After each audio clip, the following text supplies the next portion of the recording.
If you need any Xbox or PlayStation codes or anything gaming related, check the referral links down in the description. They'll take you to g2a.com. They already have a discount on most of their goods already, and with the code CHES at checkout, you can get yourself an extra 3% off as well. Hey guys, how's it going? Chez back again, and welcome to episode number 170 of the Career Mode Road to Glory here on FIFA 15.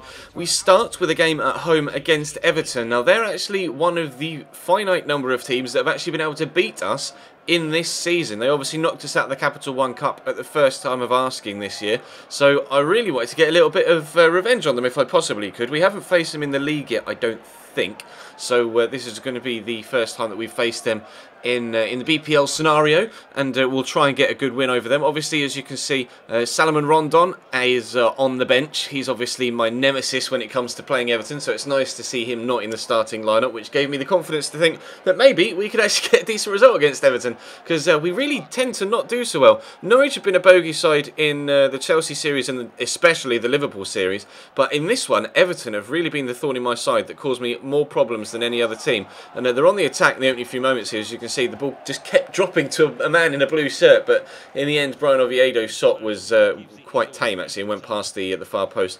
Wasn't really too much of an issue. We're going to try and catch them on the counter-attack here, although they do leave a few men back, but we're going to utilise the pace of Callum Wilson, trying to isolate Dominguez, the defender. Gets his shot in, but it's a good block by the other centre-back. He's able to take the sting off the shot, and then in the end, it's a comfortable save for Joe Robles in between the sticks. On the bench, they do have a former Cambridge United player, obviously Fabian Torres, our old goalkeeper. He's on the bench for them, but they are continuing to play Joel Robles, so unfortunately for us, we don't get the chance to score a goal past our former employee, but Callum Wilson is still trying to find a way past this Everton backline. This time the shot isn't blocked, but it's still a good save by Joel Robles, so we can't quite get ourselves in front. Still chances coming here in this first half. It was a very, very entertaining game actually, and plenty of chances for both sides. As you can see, Luke Garbutt twisting and turning there. We're going to get the ball clear, but only as far as Luke again. Works it back into Stephen Naismith, whose shot was well hit actually, and that was headed towards the far top corner, but luckily for me, Marcus Hutchinson, my goalkeeper, was able to jump and pluck it out of the air before it threatened the back of the net. But into the second half we go. Lovely feet there by the man that sets through Kwesi Appiah, hits the bar, but unfortunately for him, he was the wrong side of the defensive line, so had it gone in, it wouldn't have counted anyway. But still, nice movement from Kwesi and nice feet from the man in behind before playing the ball through the back line of Everton. But so they're coming forward now, 5 minutes into the second half. James McCarthy into Ross Barkley, gets the ball into Stephen Naismith, back to Barkley, and then he takes it around the keeper to slot it into the back of the net to give Everton a 1-0 lead after 52 minutes. And I was surprised that it had taken this long for a goal to come, to be honest. You could see the amount of chances that both sides have had so far in this game. Either the finishing has been quite poor, or the goalkeeping has been pretty good. And again, the goalkeeping is going to save Everton here. Juan Andres Aquadies at the near post, but Joel is able to get the save in and get it around the post for a corner. They brought on Besic in between the taking of that corner and the previous shot. That was deflected, that one, from was it Bayerin at right back that had that shot, and it was well saved actually by Joel, because it took a deflection there, and then unfortunately he was able to get himself back to the second shot and keep that out as well. Our goalkeeper was called upon though in stoppage time at the end of the second half to ensure that they weren't able to extend their lead, but we weren't able to get ourselves back in it either. So for the second time this season, we lose against Everton. The first one was away from home, I think, in the Capital One Cup, which was a 2-0 scoreline, and then this time it was a 1-0 scoreline, but again towards Everton's favour than ours. So a defeat in the league, which hopefully won't cause our league position too much trouble, because we have been in very, very good form so far this season. But this is an extremely important game at home against Rapid Vienna in the Europa League. Weirdly, because of the situation in the group, a point would be enough, because of course we're playing the side that are one of the two that could catch us. So a point would be enough to obviously keep us ahead of Rapid Vienna, and would put us out of touch of the side of the bottom of the group, Terek Grozny. So if we could get top of the group, or if we are to get top of the group, then we need SC Braga to draw with Terek Grozny, because if Braga win and we don't win this game, then we won't be able to finish top. But if we get a win, then we guarantee top. If we get a point, then if other results go our way, we'll get top, but a point will guarantee us progression through to the next stage of the competition. But they're coming through here in the opening 5 minutes. Good shot, and that actually wasn't as far away as it may have looked. There was a replay later on in the game, actually, which is why it's not included, that showed it going literally just 3 or 4 inches past that far left post. So they continue to be on top, though. You can see 20 minutes in, having another effort. Brilliant save, though, by Marcus Hutchinson. It's one of those diving animations where the ball's almost past the goalkeeper by the time they get their arm to it and palm it up over the top of the bar. Really, really impressive save from him. And as you can tell, Rapid Vienna were on top by the biggest of margins in this first half. I could not get the ball out of my own half, let alone have any chances. 35 minutes in, they're still coming forward here. Schwab is going to get the ball in towards the box here with a nice pass into Pets. I don't really know how to pronounce that. P-E-T-S-C-S or P-E-T-C-S.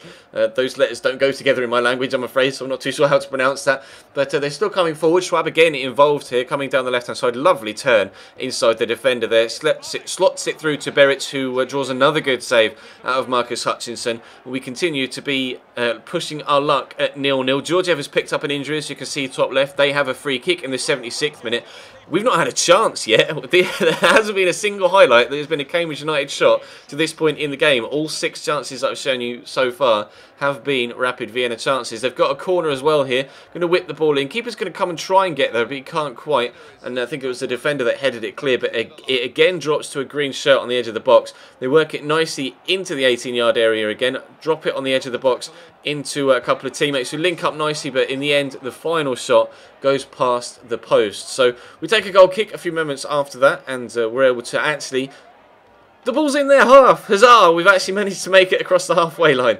Question is, could we actually get it past the goal line as well? And the answer was yes. Stral Georgiev, despite picking up a knock, beats the goalkeeper to that ball, and we get the most undeserved of 1-0 leads you have ever seen. But we're on the attack again here, perhaps even threatening to make it 2-0. Georgiev squares it across to Palzen, who gets it across to Adarabioyo, but good defending from their man with a decent block. But Palzen picks it up again, whips it back to Polenz, in comes the cross, and Georgiev with a karate kick trying to get on the end of it. I don't know why he didn't go with his head there in that situation, but still, we weren't quite able to make it 2. And then came the inevitable reply from Rapid Vienna. Here comes their attack down the right-hand side. They are going to square it back to a man whose name I'm not going to try and pronounce. Stands it into the middle. Beric with a brilliant finish. A very, very good finish. And in stoppage time, they are able to get themselves a goal back and make it 1-1. They ran to pick the ball up out of the goal there, because obviously they need a victory from this game, but they weren't able to get it. Saw from the replay, though, just how good that finish was from Beric, but unfortunately for them,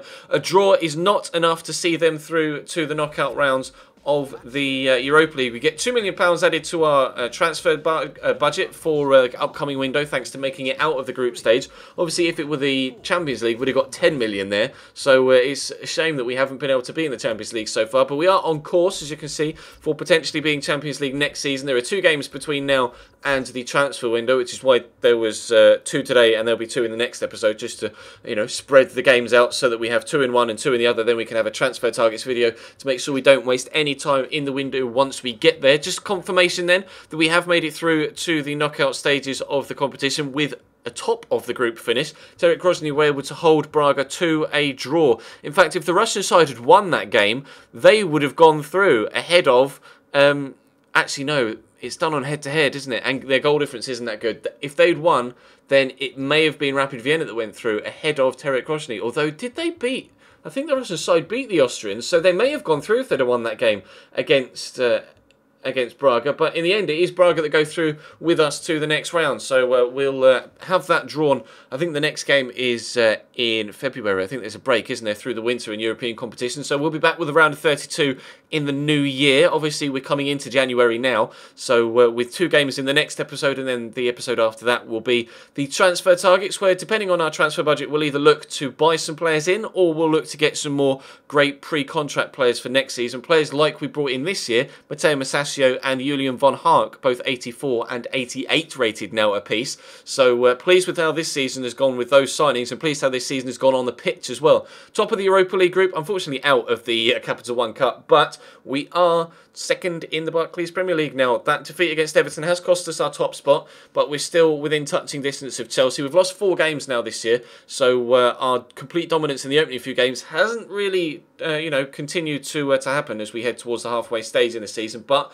we are still on course for a Champions League finish, which is what the main aim is this year. So I'm pleased with how things are going, and hopefully we can have a good January window as well. Obviously, we'll have to deal with the 2 games between now and then in the next episode, but that, for now, is going to bring today's to a close. Thank you very much for watching. Drop the video a like if you enjoyed, of course, as always, and subscribe if you haven't already. Check the channel page for anything you may have missed over the past few days, whether it be this series, the Youth Squad Challenge series, the Chelsea series, or the My Player series. But for now, thank you very much for watching, and I'll see you next time.